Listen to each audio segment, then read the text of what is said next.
My name is Olivia Anderson. I am 28 years old, and I live in a quiet, high-rise condo overlooking the skyline of Seattle. My phone buzzed on the glass desk. It was a message from the family group chat. I picked it up, expecting a time for dinner or a request to bring soda. Instead, I saw a text from my younger brother, Gage. "Don't come to the barbecue," he wrote. "My wife says you stink up the whole party." I stared at the words. Before I could even process the hurt, another notification popped up. My mother had reacted with a laughing emoji. Then my father added a heart. They weren't defending me. They were joining in. I didn't cry. I didn't type out a long, angry paragraph asking why they treated me this way. I just typed 2 words, "Got it." I set the phone down and picked up my expensive pen. In front of me lay a stack of documents for Nexara Biolabs, where I work as the Executive VP of Engineering. I was about to authorize a billion-dollar contract. My family thought I was a joke. They thought I was a failure. But as I signed my name on the dotted line, I made a silent promise to myself. No more begging for their love. No more explanations. They wanted me gone. Fine. I would let them find out exactly who they had just pushed away. And they would find out the hard way. But before I tell you how everything flipped, like and subscribe, drop a comment. Where are you watching from? My name is Olivia Anderson. I am 28 years old. I sat in my office chair for a long time after reading that text message. The screen of my phone had gone dark, but the words were still burned into my mind. "Don't come to the barbecue. My wife says you stink up the whole party." It wasn't just the words that hurt. It was the history behind them. It was the 28 years of being the punchline to every joke in the Anderson household. To understand why I typed "got it" and went back to work, you have to understand where I came from. I grew up in a house where being loud was good, being athletic was better, and being smart was weird. My brother, Gage, was the golden child. He was 2 years younger than me. He had a bright smile, he played football, and he could charm a $20 bill out of a stranger's wallet. My parents adored him. When Gage got a C on his report card, my mother would say, "Oh, the teacher just doesn't like his energy." When he got caught drinking behind the bleachers, my father laughed and said, "Boys will be boys." Then there was me. Olivia, I was quiet. I liked books. I liked taking radios apart to see how they worked. When I won the state science fair in 11th grade, I came home beaming, holding a large blue ribbon. My mother was in the kitchen cooking Gage's favorite pasta because he had twisted his ankle at practice. "Look, Mom," I had said, holding up the ribbon. She glanced at it over her shoulder. "That's nice, honey. Don't put it on the fridge, though. I don't want the magnets scratching the finish. Also, can you run to the store? Gage needs ice." That was my life. I was the background noise. I was the utility player. I was useful when they needed something fixed or an errand run, but I was embarrassing when I tried to be myself. They didn't understand what I did. To them, science was boring. It was for nerds. Even now, as the executive VP of Nexara Biolabs, they didn't know what my job title actually meant. They thought I worked in some lab. They imagined me washing test tubes or feeding rats in a basement. They had no idea I managed a team of 200 engineers and controlled a budget that could buy our entire hometown 3 times over. I never corrected them. Why? Because I was afraid. I was afraid that if they knew I had money, they would only love me for my wallet. I wanted them to love me, but the biggest secret wasn't my job. The biggest secret was the house. 3 years ago, Gage had come to me crying. He had just dropped out of college for the 2nd time. He had a girlfriend, not Tegan, someone else back then, and they needed a place to live.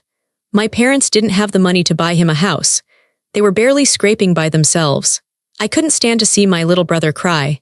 Even though he teased me, even though he ignored me when his cool friends were around, he was still my brother. So I did something stupid. I did something out of love. I bought a beautiful 3-bedroom house on Elm Street. It was a nice place with a big backyard and a new kitchen. I bought it under an LLC, a limited liability company, so my name wasn't on the public deed. I told Gage, "I know a landlord who is looking for a tenant. He's really nice. He says if you cover the utilities and keep the lawn mowed, he won't charge you rent for the first few years. He wants someone to just look after the property." Gage had hugged me. "You're a lifesaver, Liv, even if you are a nerd." I let that insult slide because he was happy. For 3 years, I paid the property taxes. I paid the insurance. I paid for the new roof when it leaked last winter. I paid for the plumber when Gage tried to flush a t-shirt down the toilet. I was his landlord. I was his benefactor. I was the reason he had a roof over his head. And now he was uninviting me to a barbecue in the very backyard I paid for. He was telling me I stink up the party, while standing on my grass, cooking on a grill I likely paid for indirectly, drinking beer in a house that belonged to me. I stood up and walked to the floor-to-ceiling window of my office. The city of Seattle was spread out below me, gray and rainy, but full of energy. I looked at my reflection in the glass. I saw a woman in a tailored navy suit, hair pulled back in a sharp, professional bun. I didn't look like a weird science girl anymore. I looked like power. But inside, I felt like that little girl holding the blue ribbon, waiting for someone to say, "Good job." I thought about Tegan. Gage had married her 6 months ago. I had only met her a handful of times. She was loud, flashy, and obsessed with appearances. From the moment she met me, she sneered. She made comments about my boring clothes and my sad little job. "It must be hard," she had said at Thanksgiving, "working with chemicals all day. Does the smell ever wash off?" I had just smiled and sipped my water. "It's not that kind of lab," I had said gently. "Sure," she scoffed. "Gage says you're basically a glorified janitor for beakers." My parents had chuckled at the table. Dad had patted my hand. "It's honest work, Liv. Don't be ashamed." I wasn't ashamed. I was humiliated by their ignorance. And now, Tegan had decided I wasn't good enough to eat a hamburger in my own property. My phone buzzed again. I walked back to the desk. It was a private message from my dad. "Don't be mad at your brother, honey. Tegan is just particular. You know how women get. Maybe you can just send a gift card for the food to show no hard feelings." I stared at the message. They kicked me out, and now they wanted me to pay for the food I wasn't allowed to eat. Something inside me snapped. It wasn't a loud snap. It was a quiet, metallic click, like a lock sliding into place. "No," I whispered to the empty office. I didn't reply to my dad. I put the phone in my drawer and locked it. I had a meeting in 10 minutes with the board of directors. I had to present the quarterly earnings. I had to be the shark everyone in this building knew me to be. I was done playing the victim. I was done being the weird sister. If they wanted to treat me like a stranger, I would introduce them to the stranger they had created. I sat down, opened my laptop, and prepared for my meeting. But in the back of my mind, a countdown had started. I didn't know exactly what I was going to do yet, but I knew one thing: the free ride was over. Saturday mornings at Nexara Biolabs were my favorite. The building was mostly empty. The frantic energy of the week was gone, replaced by the hum of servers and the quiet efficiency of the weekend cleaning crew. It was the only time I could really think. I was in my office on the 40th floor. The entire wall was glass, overlooking the bay. My desk was a slab of black marble. Everything in here screamed executive, from the leather chairs to the original modern art on the walls. I was reviewing the specs for a new prosthetic limb we were developing. It was delicate work, requiring absolute focus. The intercom on my desk beeped. I frowned. The reception desk in the lobby was usually empty on Saturdays, staffed only by a security guard. But today I had asked Sarah, my personal executive assistant, to come in to help with some filing. "Yes, Sarah," I pressed the button.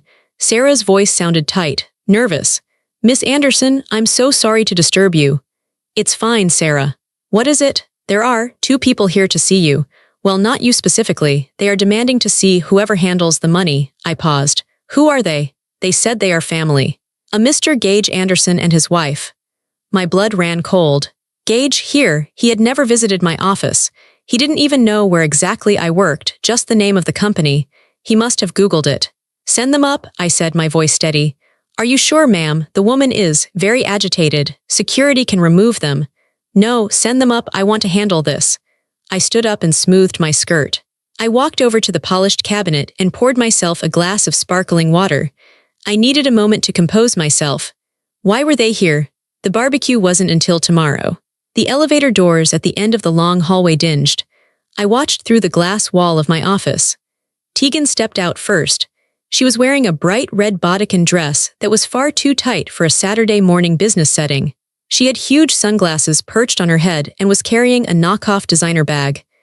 Gage trailed behind her, looking uncomfortable in jeans and a polo shirt.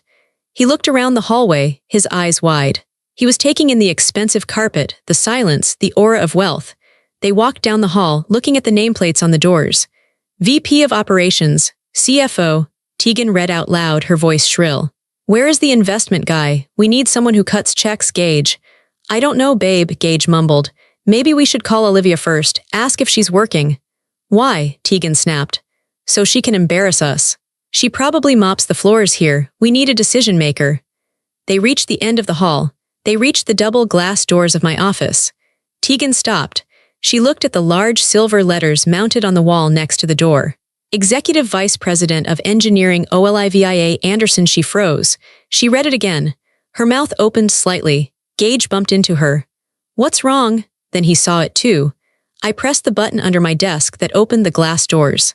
They slid open with a soft whoosh. Come in, I said. I didn't stand up. I sat in my high-backed leather chair, my hands folded on the black marble desk. I looked at them the way I looked at underperforming vendors. Tegan walked in slowly, her heels clicking on the floor. She looked around the massive office, the view, the furniture, the awards on the shelf. She looked at me. What is this? She asked. Her voice wasn't shrill anymore. It was confused. This is my office, I said simply. You wanted to see someone who handles money. Gage looked like he was going to be sick. Liv, you work here, like in this room. I run this division, Gage. I thought you knew. We thought you were a technician, he whispered. You thought what you wanted to think, I replied. Why are you here? Tegan recovered first. She was a grifter at heart, and she smelled opportunity. She straightened her posture and put on a fake plastic smile. She walked right up to my desk and dropped a glossy folder onto my paperwork. Well, this is even better, Tegan exclaimed. We don't have to deal with strangers. Family helps family, right? I looked at the folder. The cover said G&T Lifestyle Brand Investment Opportunity. What is this? I asked. It's our future, Tegan said, leaning forward, placing her hands on my desk. I hated that she was touching my things. I'm launching a lifestyle brand, influencer stuff, makeup, clothing, consulting. We need seed money, investors. How much? I asked, my voice devoid of emotion. $2 million, Tegan said. She said it like she was asking for $20. To start, we need inventory, a studio, marketing, and since you're obviously loaded, she gestured around the room, you can write the check today. We'll cut you in for 5%. I looked at Gage. He was staring at his shoes. He knew this was wrong. He knew they had just told me yesterday that I stank, but he was too weak to stop her. Yesterday, I said softly, you told me not to come to your house because I smell. Tegan waved her hand dismissively. Oh, that was just a joke, Liv. You know how we joke. Don't be so sensitive. We're talking business now. You want $2 million, I repeated. It's an investment, Tegan insisted. You'll make it back in a year. I stood up then. I am tall, and in my heels I towered over Tegan. No, I said.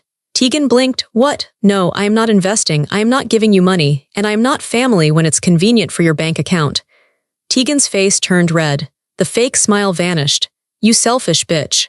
You sit in this ivory tower with all this money, and you won't help your own brother. He's drowning in debt. We need this. That sounds like a you problem, I said. I pressed the intercom button. Sarah, send security to my office. 2 escorts. You wouldn't dare, Tegan hissed. I just did. Gage, Tegan screamed at my brother. Do something, tell her. Gage looked at me, his eyes pleading. Liv, please, just listen to the pitch. Tegan worked really hard on it. Did she work as hard on it as she did on the text message insulting me? I asked. Gage flinched. 2 uniformed security guards appeared at the door. They were large men, professional and imposing. Miss Anderson, one of them asked.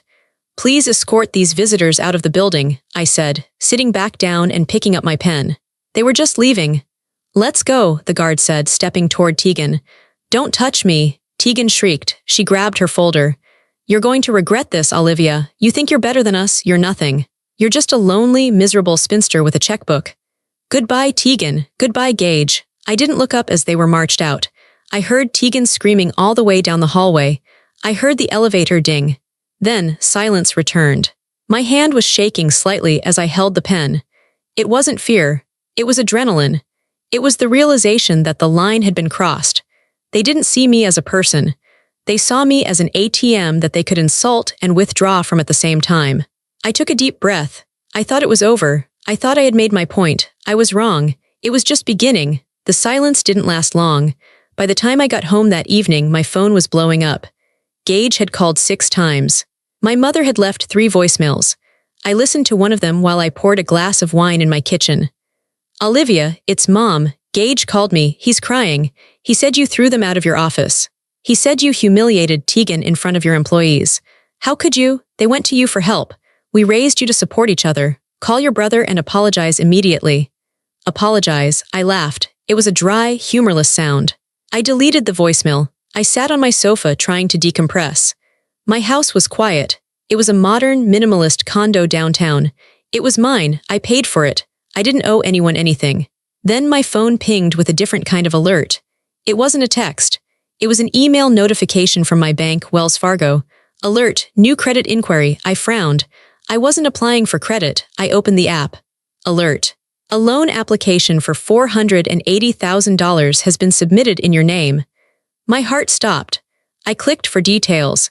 It was a small business loan application. The co-signer listed was Gage Anderson.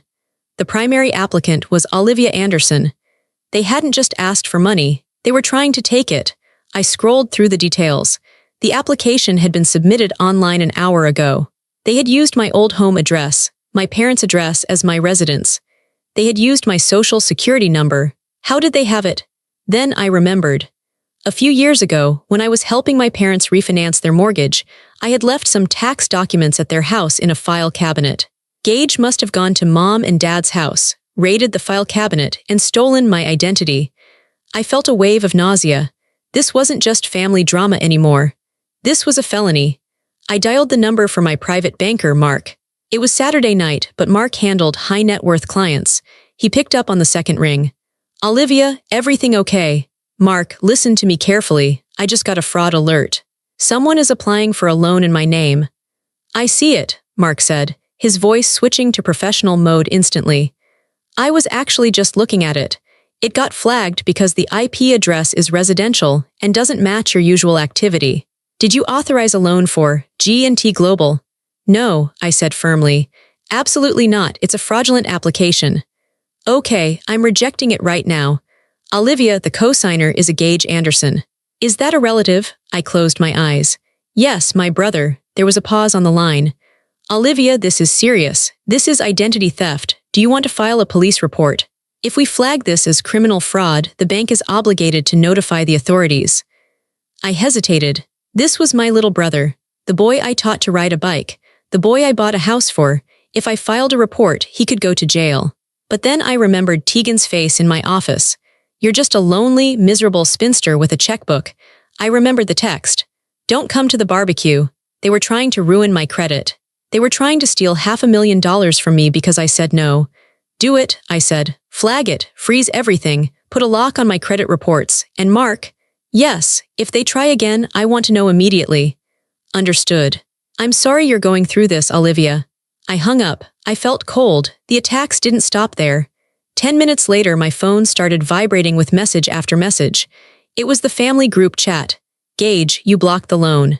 Are you insane? We were approved. You ruined it.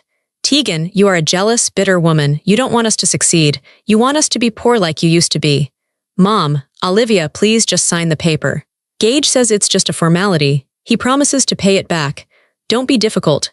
Dad, family helps family, Olivia. This is going too far. They were gaslighting me. They were rewriting reality in real time. They were framing me as the villain for preventing them from robbing me. I didn't reply. I took screenshots of everything. The loan alert. The texts, the timestamps. I created a folder on my computer named Evidence. I was shaking, but I wasn't crying. The sadness was gone. It had been replaced by a cold, hard resolve. I was an engineer. I solved problems. And my family had just become a problem that needed to be solved. I went to the kitchen and made myself a sandwich. I ate it standing over the sink, staring into the darkness of my living room. I felt entirely alone in the world. But I wasn't entirely alone. Because just as I finished eating, the doorbell rang. I checked the security camera on my phone. There was no one at the door, just a small package sitting on the welcome mat. I walked to the door, unlocked it, and looked out. The hallway was empty.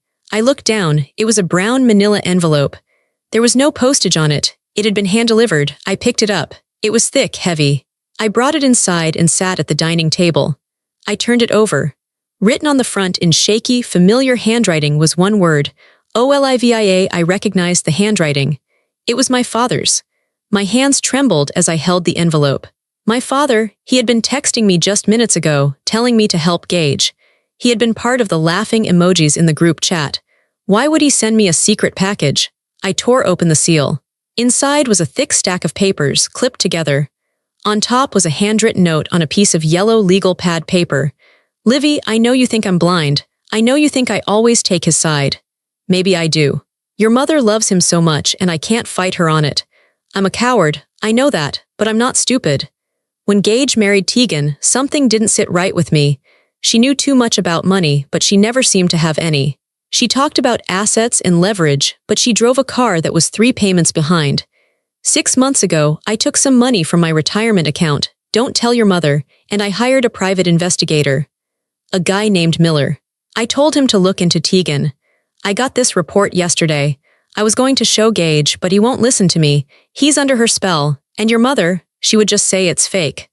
But you're smart, you're the smart one. You always were. They are going to destroy each other, Livy, but don't let them destroy you. Please handle this. I can't. Love, Dad. I stared at the note. Tears pricked my eyes. You're the smart one. It was the first compliment he had given me in years, and it was hidden in a secret note while he publicly sided against me. He was a coward, just like he said. He was throwing the grenade to me so he didn't have to pull the pin. But he had given me ammunition. I set the note aside and picked up the report. It was 42 pages long. Subject, Tegan Mary Miller, née Brooks. I started reading. The first few pages were standard background checks. Addresses in Atlanta, Miami, Dallas. She moved around a lot. Then came the financial history. It was a bloodbath, 3 bankruptcies in 10 years, 6 civil judgments for unpaid debts. But the real horror story was on page 12. Former spouse, Maverick Jones. Tegan had been married before, 5 years ago, to a man named Maverick Jones in Atlanta. The report detailed the divorce proceedings. It was a nightmare. Tegan had taken out 7 credit cards in Maverick's name without his knowledge. She had maxed them out, over $80,000 in luxury goods, vacations, and clothes. She had forged his signature on a car loan. When the debt collectors came calling, Maverick lost everything. He lost his house. He lost his business. He ended up living in his truck for 6 months. Tegan had claimed emotional abuse and left him with the debt, moving to a new state to find a new victim. And now she was doing the exact same thing to Gage. I flipped to the section on Gage. The pie had dug deep. Current liabilities, Gage Anderson credit cards, $45,000 maxed out personal loans, $30,000 high-interest auto loan, $60,000 for a Range Rover registered to Tegan, but the loan is in Gage's name. Total debt, over $180,000. And that wasn't all. The report showed that Tegan had recently inquired about life insurance policies. For Gage, my stomach turned. She was bleeding him dry. She was a parasite. Gage was an idiot, and he was cruel to me, but he was being dismantled piece by a professional con artist. And now they were targeting me. The $480,000 loan application made perfect sense now. Tegan had run out of credit with Gage. She had tapped him out. She needed a fresh host. I was the fresh host. I sat back in my chair. The room felt very still. My father wanted me to handle it. He wanted me to save the family because he was too weak to do it himself. I looked at the date on the report. It was current. I looked at the name of the ex-husband, Maverick Jones. The report had his current contact info. He was working as a mechanic in Atlanta. I picked up my phone. It was late, but I didn't care. I dialed the number for Maverick Jones. It rang 4 times. Yeah, a rough, tired voice answered. Is this Maverick Jones? I asked. Who's asking? My name is Olivia Anderson. My brother is married to Tegan Brooks. There was a long silence on the other end. A silence heavy with pain and anger. I'm sorry to hear that, Maverick said finally. Hang up and run, lady, that's my advice. I'm not going to run, I said. I'm going to stop her. But I need your help. Why would I help you? Because she stole your life, I said. And I can help you get a piece of your dignity back. I want to fly you to Seattle. Tomorrow morning. First class. What for? A family reunion, I said coldly. We have a barbecue to attend. There was a pause, then a low chuckle. What time is the flight? Maverick asked. I smiled. It wasn't a nice smile. I'll text you the details. Pack a bag, Maverick. We're going to war. I hung up the phone. I looked at the file one last time. Then I looked at the invite text Gage had sent me. Don't come to the barbecue. Oh, I was coming. And I was bringing the main course. Sunday morning arrived with a gray, drizzling sky, the kind of Seattle weather that seeps into your bones. But I didn't feel the cold. I felt a burning, focused energy. I drove my Audi to SeaTac Airport to pick up Maverick Jones. I had never seen him before, not even a photo, but I knew him the moment he walked out of the arrival gate. He looked like a man who had been chewed up by life and spit out. He was tall, wearing a faded denim jacket and work boots, carrying a small duffel bag. He had the weary eyes of someone who expected bad news around every corner. I waved. He walked over, eyeing my expensive coat and heels. "Olivia," he asked. His voice was gravelly. "Maverick, thank you for coming." "You bought the ticket," he shrugged. "And you said I could see Tegan panic. I wouldn't miss that for the world." We didn't talk much on the drive back. I took him to a diner near the city for breakfast. Over coffee and eggs, I showed him the file my father had sent. He flipped through it, his jaw tightening. "Yeah," he said quietly, tapping a page. "That's her. She did this to me with a boat. Bought a boat in my name. I don't even like the water. By the time I found out, she had sold it for cash and left me with the loan." "She's doing it to my brother now," I said. "She's trying to do it to me." Maverick looked at me. "So what's the plan? We just walk in." "We walk in," I said, "and we end it." We drove to Elm Street. It was late afternoon by the time we pulled up to the curb. My brother's truck was in the driveway. Tegan's leased Range Rover, which I now knew was in Gage's name, was parked behind it. The house looked nice. I felt a pang of bitterness looking at the flower beds I had paid for, the front door I had painted 3 years ago. I walked up the path, Maverick a step behind me. I didn't knock. I had a key. It was my house, after all. I unlocked the door and pushed it open. "Gage," I called out. I heard shuffling from the living room. Gage appeared in the hallway, wearing sweatpants, holding a beer. He looked tired. When he saw me, his face hardened. "What are you doing here, Liv? I told you, Tegan doesn't want to see you. Especially after yesterday." "I'm not here to apologize, Gage," I said, stepping into the foyer. "I'm here to introduce you to someone." I stepped aside. Maverick stepped forward. Gage frowned, confused. "Who is this?" "Your bodyguard." Then Tegan walked into the hallway. She was wearing a silk robe, holding a glass of wine. "Gage, who is at the—" She stopped. The color drained from her face so fast it looked like she might faint. The glass of wine wobbled in her hand, red liquid sloshing over the rim onto the hardwood floor. "Hello, Tegan," Maverick said. Maverick," she whispered. Gage looked between them. "You know him." "I'm her husband," Maverick said. "Well, ex-husband, the one she left with $80,000 of debt." "He's lying," Tegan screamed immediately. The panic in her voice was instant and high-pitched. "Gage, get him out of here. He's a stalker. He abused me." "I have the court documents right here," Maverick said calmly, reaching into his jacket and pulling out a folded stack of papers. He tossed them onto the hallway table. "Bankruptcy filing, police reports for fraud, and the letter from the credit card company where you forged my signature." Gage looked at the papers, then at Tegan. "Babe, what is this?" "Don't look at it," Tegan shrieked. She lunged for the papers, but I stepped in between. "Read it, Gage," I said. Gage picked up the papers with shaking hands. He read the summary. He looked at the dates. You filed for bankruptcy 3 months before we met," Gage asked, his voice trembling. "You told me you were a successful interior designer." "I was," Tegan cried. "I had bad luck. He ruined me." "She maxed out your cards yet, kid?" Maverick asked Gage. "Started talking about life insurance." Gage went pale. He looked at me. "Liv, she asked about a policy last week." The silence that followed was heavy. Tegan looked cornered. Her eyes darted around the room, looking for an escape, looking for a lie that would stick. "This is a setup," she yelled, pointing at me. "You're jealous.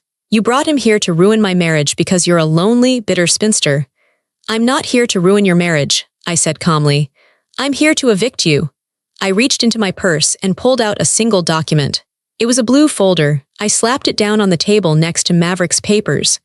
"What is that?" Gage whispered. "The deed to this house," I said. Tegan froze. "What? No, Gage rents this from a landlord." "I am the landlord," I said. "I bought this house 3 years ago under an LLC. I paid for the roof. I paid for the taxes. I let you live here for free because I loved my brother." I looked at Gage. He was staring at me with his mouth open. You own the house?" he stammered. "I do. And since you've decided that I stink up the party, and since your wife is trying to steal $500,000 from me," I pointed to the door. You have 30 days to vacate. Consider this your official notice. Tegan's face twisted into ugly rage. You can't do that. We have rights, squatters' rights. You have a lease agreement, I corrected her. I signed it as the LLC manager. It has a termination clause for criminal activity, and identity theft is criminal activity. Gage collapsed. He literally slid down the wall and sat on the floor, putting his head in his hands. He started to sob. It wasn't a quiet cry. It was the sound of a man whose entire world had just shattered. Tegan stood over him, screaming that I was a witch, a liar, a thief. Come on, Maverick, I said. We're done here. We walked out. As I closed the front door, I could still hear Tegan screaming at Gage to man up and do something. I got in the car. My hands were steady. You okay? Maverick asked. I will be, I said. Let's get you to your hotel. If I thought the confrontation on Sunday was the end, I was naive. It was just the declaration of war. The next morning, Monday, I went to work as usual. I needed the routine. But my phone became a war zone. By 9 a.m., Gage had sent me 40 texts. Liv, please don't do this. Tegan is just stressed. She didn't mean the identity theft. She was just trying to surprise me with the business. We have nowhere to go. Mom and Dad are going to kill you. Then came the text from my parents. Mom, Olivia Marie Anderson, call me right now. Tegan says you brought a strange man to their house and threatened them, and you own the house. How could you lie to us for 3 years? You are tearing this family apart. Dad, this is cruel, Olivia, even for you. Tegan is fragile. You need to apologize and fix this loan situation. They need money, not eviction notices. I read the messages during my coffee break. They didn't ask if Tegan was a criminal. They didn't ask if I was okay after having my identity stolen. They only cared that the boat was rocking. I didn't reply to any of them. Instead, I called my lawyer. Proceed with everything, I told him. Full eviction, and I want to file a formal police report regarding the fraudulent loan application. I want it on record. Are you sure? My lawyer asked. Once we file the report, the district attorney might pick it up. Your sister-in-law could face jail time. I'm sure, I said. She didn't care if I lost my credit. I don't care if she loses her freedom. By Tuesday, Tegan had changed tactics. I received an alert from my credit monitoring service. Another inquiry, this time for a luxury car lease. She was desperate. She was trying to grab as much cash or assets as possible before the ship sank. Because I had frozen my credit, the application was instantly denied. Tegan must have realized the walls were closing in. She started posting on Facebook. She wrote long, rambling posts about toxic in-laws and rich people who think they can control you. She tagged me. She tagged my company. It's so sad when family chooses money over love. My sister-in-law Olivia Anderson, VP at Nexara, is kicking us out on the street because she's jealous of our happiness. Please pray for us. I watched the likes roll in. My cousins liked it. My aunts liked it. It hurt, I won't lie. It felt like the whole world was believing a lie. I wanted to comment. I wanted to post the bankruptcy records. But I stopped myself. No explanations, I had promised. I let her dig her hole. On Wednesday, my mother showed up at my office building. Security called me.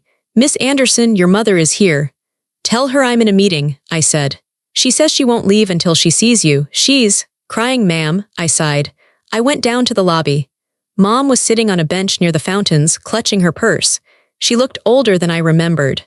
When she saw me, she stood up, her face wet with tears. How could you? She sobbed, loud enough for the receptionist to hear. Gage is your brother. You're making him homeless. He's not homeless, Mom, I said quietly, keeping my distance. He has 30 days, and he has a job. He can rent an apartment like an adult. He can't, she cried. His credit is ruined, Tegan said. Tegan ruined his credit, I interrupted. Not me. Tegan stole his money. Tegan stole my identity, Mom. She tried to steal $500,000 from me. Did you ask her about that? Mom waved her hand dismissively. Oh, that was just a misunderstanding. She explained it to us. She mixed up the paperwork. She thought you would want to be a partner. I stared at her. The delusion ran so deep it was terrifying. She used my social security number without asking, I said. That's a felony, Mom. It's not a mix-up. You're so cold, Mom whispered, shaking her head. You've always been cold. You care more about your rules and your money than people.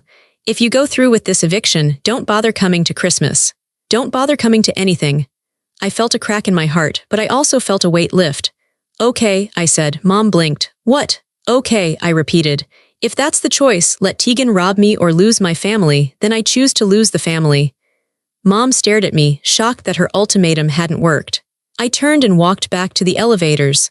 I didn't look back. Memorial Day arrived the following Monday. The family barbecue was an institution. Every year, aunts, uncles, cousins, and neighbors gathered. Usually it was at my parents' house, but this year it was scheduled for Gage's house. My house. I hadn't been uninvited formally, other than that first text. And since I was the owner of the property, I had every legal right to be there. I dressed carefully. I wore a sharp white blazer and dark jeans. I looked professional, calm, and rich. I drove to Elm Street around 2 p.m. The street was lined with cars.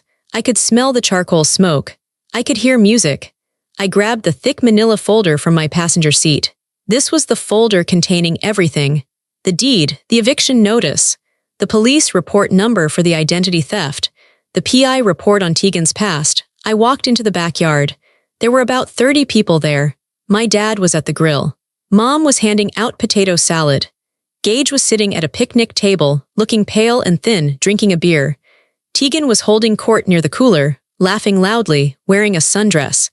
The conversation died as I walked onto the grass. Tegan saw me first. Her smile dropped. "What are you doing here?" she shouted. "Gage told you not to come." My dad looked up from the grill. He looked terrified. He knew what I knew. "I'm here to check on my property," I said, my voice carrying clearly across the yard. "Get out," Tegan screamed. She marched toward me. "This is our house. You are trespassing." "Actually," I said, walking past her to the main picnic table. "I'm not." I dropped the heavy folder onto the table, right between the bowl of baked beans and the platter of corn. It made a loud thud. "What's this?" my Uncle Steve asked, holding a hot dog. "Public records," I said. I opened the folder. I spread the papers out. "This," I pointed to the first document, "is the deed to this house. It belongs to Olivia Anderson Holdings, LLC. I bought it 3 years ago so Gage wouldn't be homeless." A gasp went through the crowd. My cousins whispered. "And this," I pointed to the next paper, "is the eviction notice I served them last week. Because Tegan hasn't paid rent ever, and because she committed a crime on the premises." "Liar," Tegan shrieked, trying to grab the papers. I caught her wrist. My grip was iron. "And this," I said, ignoring her struggling, "is the police report filed 3 days ago. For identity theft. Tegan tried to take out a $480,000 loan in my name using stolen documents." I looked at my family. My aunts looked horrified. My cousins were pulling out their phones.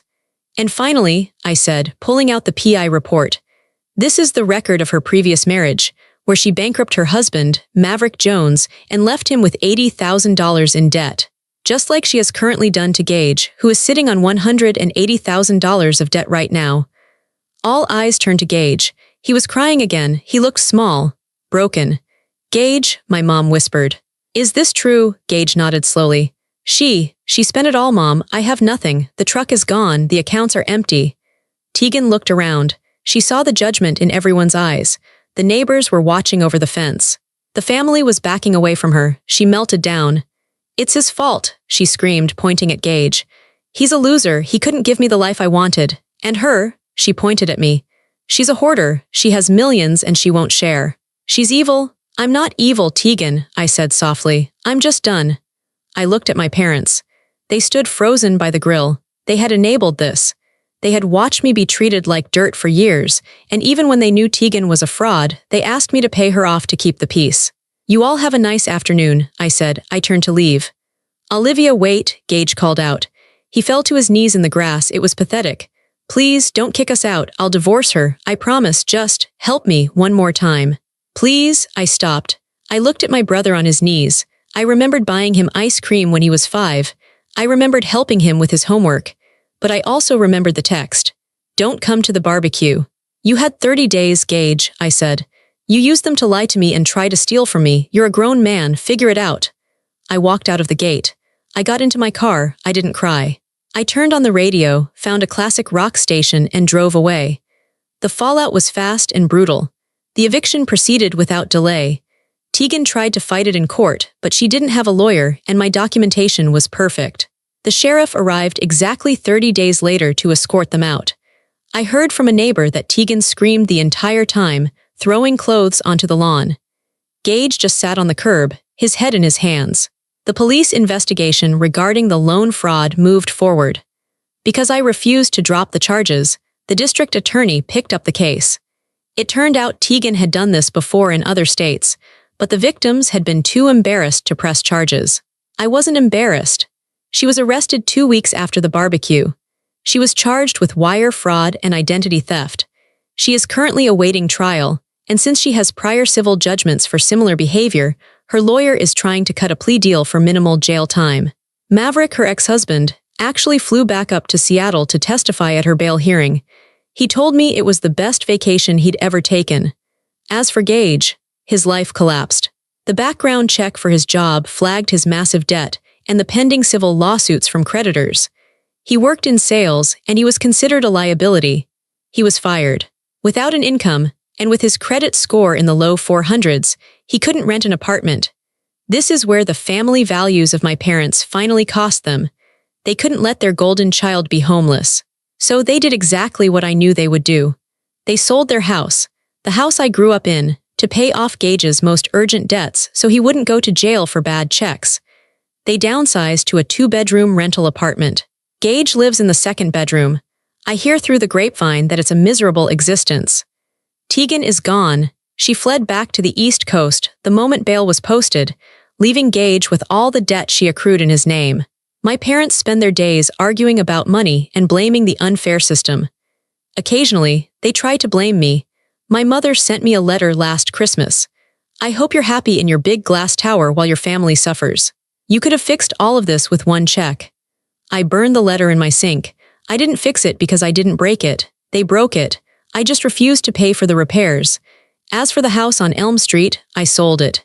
I sold it for a profit. I took that money and started a scholarship fund for girls in STEM, science, technology, engineering, and math. Girls like me who were told they were weird for liking smart things. Every year, I pay for 2 girls to go to college. That is a better legacy than enabling a brother who hates me. It has been 6 months since the barbecue. My life is quiet now, but it is a peaceful quiet. It's not the lonely silence I used to fear. It's the silence of safety. I changed my phone number. I blocked every email address associated with my family. I even changed gyms just in case. Sometimes, late at night, I wonder if I was too harsh. I wonder if I should have given Gage one more chance. He is my blood, after all. But then I remember the feeling of that text message. You stink up the whole party. And I remember the feeling of Tegan standing in my office, demanding my money. I realized that family isn't about whose DNA you share. It's about who respects you. It's about who stands by you when you're holding the blue ribbon, not just when you're holding the checkbook. I am still the executive VP at Nexara. I am still single, though I've started dating a nice architect named David. He thinks my job is fascinating. He listens to me. I am sitting on my balcony right now, looking at the Seattle skyline. I have a glass of wine in my hand. My phone is on the table and it is silent. No drama, no demands. No insults. Protecting yourself sometimes means cutting out the poison, even if the poison is your own flesh and blood. It hurts to cut, but it heals. I picked up the pieces of my dignity and built a fortress. And inside this fortress, the air is clean. If you are reading this and you are the weird one or the bank for your family or the joke, listen to me. Stop begging. Stop explaining. Stop paying. Let them fall. Let them see what life looks like without you holding them up. Because one day, they will realize exactly who they underestimated. And by then, you'll be too far away to hear their apology. And trust me, it's a beautiful sound.